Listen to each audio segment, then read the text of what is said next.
দোকান বন্ধ করেছে আর আমার বায়না শুরু হয়েছে আমাকে বেশের মেলায় নিয়ে যেতে হবে। এই মেলায় হচ্ছে মা প্রতিদিন নানা রকম বেশ নেয় আর নানা রকম নামও দেওয়া হয়। তো ওই দিন ছিল দেবী চণ্ডিকা। তো ও বলছিল মেলা ফাঁকা হবে। আমি ওকে বলছিলাম দেখো মেলা ফাঁকা মনে হচ্ছে এই 9টা সাড়ে 9টার সময়। তো বলছে না সত্যি খুব ভিড়।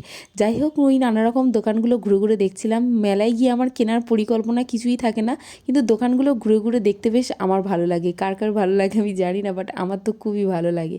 তো এইগুলো ঘুরে ঘুরে দেখছিলাম, কিন্তু একটা সময় ও বিরক্ত হয়ে যায়, তুমি কিছু নাও, এরকম ঘুরে ঘুরে প্রত্যেকটা দোকানে ঢুকো না। আমি বলছি চুপ করো তো, একটুখানি দেখলে কি হবে।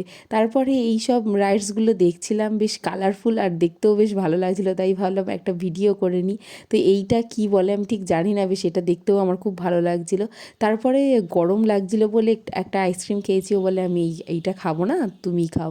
তো এই একটা নিয়ে আমি খেয়েছিলাম।